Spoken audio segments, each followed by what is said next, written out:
So you're thinking about retiring somewhere warm, maybe with low taxes, perhaps near the coast where you can finally relax after decades of work. Sounds perfect, right? Except there's a problem nobody's talking about. Some of the most popular retirement towns in America are becoming financial traps.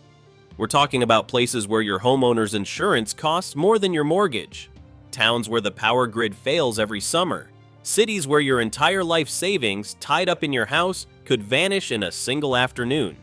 In this video, we're covering 15 US towns that look incredible on paper but are actually disasters waiting to happen because of extreme weather. And I'm not just talking about a bad hurricane season or a rough winter, I'm talking about places where climate patterns have fundamentally broken the economics of living there. The insurance companies know it, the reinsurance companies definitely know it, and now you're about to know it too. Hialeah, Florida.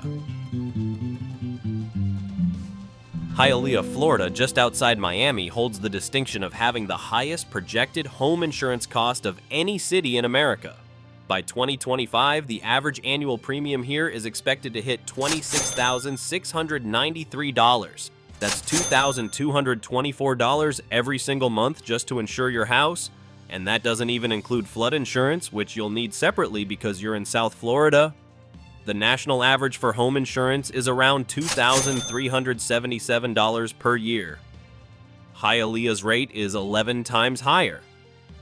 The Miami metro area has a premium to market value ratio of 3.7% compared to the national average of 0.8%. What that means in plain English, if you own a $500,000 house in Miami, you're paying roughly $18,500 annually just to protect it. And remember, you're retired. You're on a fixed income. Where exactly is that money supposed to come from? Here's why this is happening. Florida gets hit by hurricanes, and tropical cyclones have caused over $1.5 trillion in damages across the US between 1980 and 2024. Every time a major storm rolls through, insurers lose billions, so they raise rates. Then reinsurance companies, the companies that insure insurance companies, raise their rates. Those costs get passed directly to you. When state regulators try to cap premium increases to protect homeowners, the insurers just leave. State Farm, Farmers, they've all pulled out of high-risk markets. What you're left with is a state-backed insurer of last resort that's expensive, unstable, and might not survive the next Category 4. Cape Coral, Florida. Cape Coral is one of the fastest-growing cities in Florida, with population growth projected around 25%. Sounds great until you realize it's also one of the most vulnerable to storm surge and extreme heat. The city is low-lying, sits right on the coast, and is projected to see a massive increase in days exceeding 35 degrees Celsius by 2050. Here's where the growth becomes a problem. More people means more demand on the electrical grid. More extreme heat days means that grid is under constant stress. Then a hurricane hits, knocks out power across the region, and suddenly you're sitting in 95-degree heat with no air conditioning. For retirees, especially those managing chronic health conditions, this isn't just uncomfortable, it's deadly. Flood insurance here averages about $1,508 per year, and that's on top of your wind coverage, which in Florida is already astronomical. You're paying for protection against two separate disasters that are both highly likely to occur within your lifetime. And when they do happen, recovery is slow, infrastructure takes months to repair, and your quality of life craters. New Orleans, Louisiana. New Orleans has the second highest premium to market value ratio in the country at 3.6%. That $500,000 house? You're looking at $18,000 per year in insurance premiums. Louisiana is seeing some of the steepest annual increases in insurance costs nationwide, and it's not hard to figure out why. The city is vulnerable to hurricanes, yes, but it's also literally sinking. Land subsidence, combined with an aging levee system and proximity to both the Gulf and the Mississippi River, creates a perfect storm of risk factors. But the real cost isn't just financial. After Hurricane Katrina, the long-term disruption to healthcare infrastructure caused a secondary surge in mortality. Outpatient clinics closed. Ambulatory care facilities never reopened. People with chronic conditions, diabetes, heart disease, respiratory issues couldn't get consistent care. Studies show that the health impacts of major disasters persist for years, particularly in medically underserved populations. For retirees, that means you're not just risking your house. You're risking your ability to manage your health in a city that's still recovering from disasters that happened decades ago. Galveston, Texas. Galveston sits on a barrier island, which means it's directly exposed to storm surge and coastal flooding. The city has a 19% annual probability of experiencing a significant coastal flood event. Let that sink in, nearly 1 in 5 chance every single year. The real estate market here is propped up by what's called a climate bubble. People keep buying property in Galveston despite the obvious documented risks because they're banking on federal disaster relief and subsidized flood insurance through the National Flood Insurance Program. The implicit assumption is that if something goes wrong, the government will bail you out. But federal policies change, funding priorities shift, and if you're relying on that safety net to protect your retirement savings, you're making a very expensive bet. Charleston, South Carolina. Charleston is beautiful, it's historic. It's also the U.S. city most at risk of property damage, with a risk score of 86.4 out of 100. It has a 17% annual likelihood of a significant coastal flood event, and when those floods come, the damage is expensive. Charleston's historic properties aren't just charming, they're exponentially more costly to repair, retrofit, and insure than standard construction. This creates what you might call a luxury risk market. Only retirees with significant wealth can realistically afford the capital required to maintain these properties and cover the escalating insurance premiums. If you're looking for an affordable retirement, Charleston isn't it. The combination of high property values, extreme damage risk, and preservation costs makes it financially prohibitive for the average retiree. Phoenix, Arizona. Phoenix doesn't have hurricanes. It has something worse: chronic, extreme heat amplified by the urban heat island effect. The city regularly sees summer temperatures that place severe stress on elderly residents, and here's the thing: heat is actually deadlier than floods or hurricanes. Last year alone, there were 2,325 heat-related deaths in the U.S., a 117% increase since 1999. Phoenix's rapid population growth is putting massive strain on the electrical grid. The city needs constant, reliable air conditioning to be livable for seniors, but the grid keeps getting stressed by soaring demand during heat waves. When the power goes out in Phoenix in July, it's not just an inconvenience, it's a medical emergency. The insurance premiums here are lower than in hurricane zones. Nearby Las Vegas averages around $1,390 per year, but that's misleading. The real cost isn't in catastrophic property damage, it's in elevated mortality rates and continuous utility expenses. You're not paying for wind coverage, you're paying $300, $400, maybe $500 a month in summer electric bills just to stay alive. That's the hidden cost of retiring in the desert. Austin, Texas. Austin is projected to see one of the greatest increases in days exceeding 35 degrees Celsius by 2050, and the population is expected to surge by about 27%. More people, more heat, same fragile grid. Texas leads the nation in weather-related power outages, with 210 recorded between 2000 and 2023. The state's electrical infrastructure is struggling to meet modern climate demands, and it's only going to get worse. Texas has no state income tax, which makes it attractive for retirees on paper.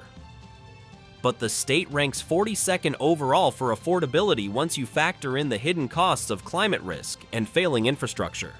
Those tax savings evaporate when you're spending thousands on a whole home generator, backup cooling systems, and emergency preparedness just to survive the summer. McAllen, Texas.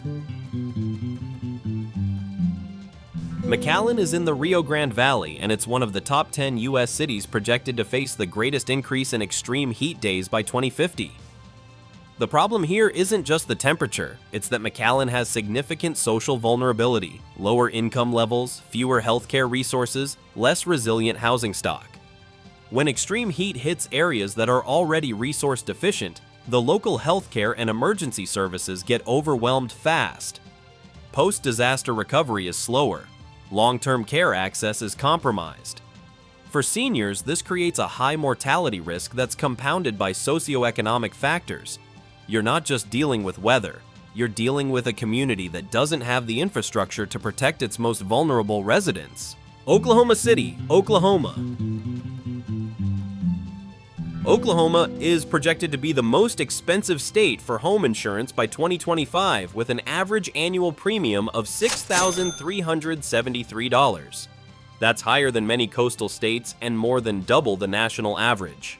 The reason? Oklahoma sits in Tornado Alley, and it has the second highest expected losses from hail in the nation. Severe convective storms, tornadoes, hail, damaging winds have caused 203 separate billion-dollar disaster events since 1980. That's more than any other disaster type. A single tornado outbreak in May 2024 caused an estimated $3.5 billion in damages across the region. Insurers have to constantly raise rates to cover these frequent localized losses, and homeowners pay the price. The median home price in Oklahoma is relatively low at around $245,900, but that affordability is completely wiped out by the insurance burden. You might save money on the purchase price, but you're hemorrhaging cash every year just to keep the property insured. Minneapolis, Minnesota. Minnesota's average home insurance premium is projected to reach $4,058 by 2025, and the state has recorded 157 weather-related power outages between 2000 and 2023. The problem in Minneapolis is that the climate risk is year-round. You get severe storms and large hail in the summer, then brutal winter ice storms that cause infrastructure damage, frozen pipes, and prolonged power outages. Insurers have to price for both extremes, which drives up premiums significantly compared to single hazard areas. You're paying for summer wind and hail protection, winter freeze damage, and everything in between. And you need to budget for year-round climate defenses, robust insulation and heating systems for winter, high deductibles for summer storm damage. The historic stability of the upper Midwest is eroding fast. Mobile, Alabama. Mobile sits at the intersection of hurricanes, tornadoes, and inland flooding. The average annual premium for dwelling coverage here is $4,825. The challenge for insurers is that Mobile has overlapping, non-stop hazards that are difficult to model. When risk can't be reliably quantified, it gets overpriced. Retirees in Mobile are paying a significant premium for modeling uncertainty, even if the raw property cost seems reasonable. St. Louis, Missouri. St. Louis is projected to see a significant increase in extreme heat days by 2050, but the bigger threat is inland flooding. There have been 26 separate billion-dollar non-hurricane flood events in the U.S. over the last 15 years, and St. Louis, sitting along the Mississippi River, is highly vulnerable to both riverine flooding and urban flooding from heavy rainfall. Here's the trap.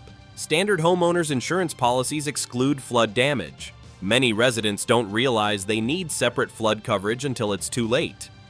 The apparent affordability of St. Louis real estate is undermined by the high potential for total uninsured property loss. You think you're covered, and then a major flood hits and you discover your life savings just washed away with no recourse. Las Vegas, Nevada. Las Vegas has low insurance premiums, around $1,390 per year, because property damage risk from wind and water is minimal. But that low operational cost hides a massive long-term systemic threat. The Colorado River Basin is in chronic, historic drought, and Las Vegas's water supply is at risk. Insurance doesn't cover long-term resource depletion. It doesn't protect you from water rationing, conservation mandates, or the slow devaluation of property caused by a collapsing water supply. As the viability of the water supply decreases, property values and municipal stability are threatened. Your home is your primary asset as a retiree, and it could lose significant value due to a hazard that's completely uninsurable. You can't buy a policy that protects against the city running out of water. Sacramento, California. Sacramento is projected to see one of the greatest increases in extreme heat days by 2050, with population growth around 17%. Many retirees move here thinking they're escaping the extreme costs and risks of coastal California. What they're actually doing is trading coastal flood risk for intensifying inland risks, extreme heat, wildfire proximity, and drought. California's average annual home insurance premium jumped 34.58% between 2024 and 2025, driven by massive wildfire losses estimated at $45 billion. Sacramento sits near the wildland-urban interface, where development meets natural, flammable vegetation. You're not getting relief from the state's high-cost environment. You're just swapping one set of expensive, life-threatening risks for another. Butte County, California. Butte County is the site of the 2018 Camp Fire, the most destructive wildfire in U.S. history, which caused $16.4 billion in damage. 3/4 of the people who died in that fire were 65 or older. The scale of wildfire losses has made certain high-risk areas actuarially unsound for private insurers, and when major carriers retreat, what's left are climate abandonment zones. Retiring here means your primary asset is constantly under threat of total destruction, and coverage options are either extremely limited, prohibitively expensive, or non-existent.